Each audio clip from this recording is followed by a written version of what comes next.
அண்மைச் செய்தி. ஈரானுடன் போரில் ஈடுபட்டுள்ள இஸ்ரேல் ராணுவம் லெபனான் நாட்டிற்குள் நுழைந்திருக்கிறது. இஸ்ரேல் ஈரான் இடையே 4வது நாளாக இன்று போர் தீவிரமாக நடைபெற்று வருகிற நிலையில் ஈரானுடன் வான்வழி போரில் இஸ்ரேல் ஈடுபட்டுள்ள நிலையில் லெபனான் நாட்டிற்குள் தரைப்படை நுழைந்திருப்பதாக தெரிவிக்கப்பட்டிருக்கிறது. ஏற்கனவே ஈரானுக்கு ஆதரவாக லெபனான் இஸ்ரேலை எதிர்த்து போர் தொடுத்த நிலையில் தற்போது லெபனானுக்குள் இஸ்ரேல் ராணுவம் தரைப்படை வழியாக நுழைந்திருக்கிறது ஒரு முக்கிய விஷயமாக பார்க்கப்படுகிறது. 4வது நாளாக இந்த போர் நீடித்து வரும் நிலையில் இஸ்ரேலுக்கு ஆதரவாக அமெரிக்காவும் களம் கண்டு ஈரானை எதிர்த்து போரிட்டு வருகிறது. இந்த நிலையில் தற்போது அதிநவீன டாங்கிகளுடன் லெபனான் நாட்டின் தெற்கு பகுதி எல்லை வழியாக இஸ்ரேல் ராணுவம் லெபனானுக்குள் நுழைந்திருப்பதாக தெரிவிக்கப்பட்டிருக்கிறது. கூடுதல் விவரங்களை செய்தியாளர் நிரஞ்சன் வழங்க கேட்கலாம். நிரஞ்சன், வணக்கம். தற்போது இஸ்ரேல் ராணுவம் தரைப்படை வழியாக லெபனானுக்குள் நுழைந்திருக்கிறது ஒரு முக்கிய விஷயமாக பார்க்கப்படுகிற நிலையில் இது தொடர்பான முழு விவரங்களை பதிவு பண்ணலாம். கிட்டத்தட்ட பாலஸ்தீனத்தின் காசா பகுதியில் மேற்கொண்ட அதே யுக்தியை தான் இஸ்ரேல் ராணுவம் தற்பொழுது மேற்கொண்டிருக்கின்றார்கள். ஆனால் பாலஸ்தீனத்தை ஒப்பிடும் பொழுது இன்னும் விரைவாகவே லெபனானுக்குள் அந்த அதிரடியை அவர்கள் காட்டியிருக்கிறார்கள்.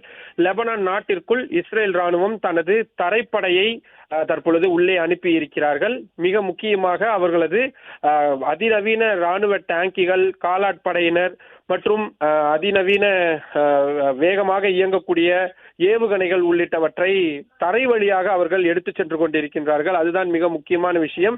இதற்கான காரணம் என்னவென்றால், லெபனானில் இருந்து செயல்படக்கூடிய ஹெஸ்புல்லா அமைப்பு என்பது ஈரான் மீது நடத்தப்பட்ட தாக்குதலுக்காக இஸ்ரேல் மீது தாக்குதலை நடத்தி இருந்தார்கள்.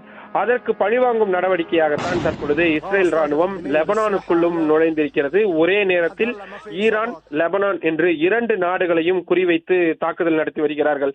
ஆனால் இன்னமும் ஈரானுக்குள் அவர்கள் தரை வழியாக செல்லவில்லை.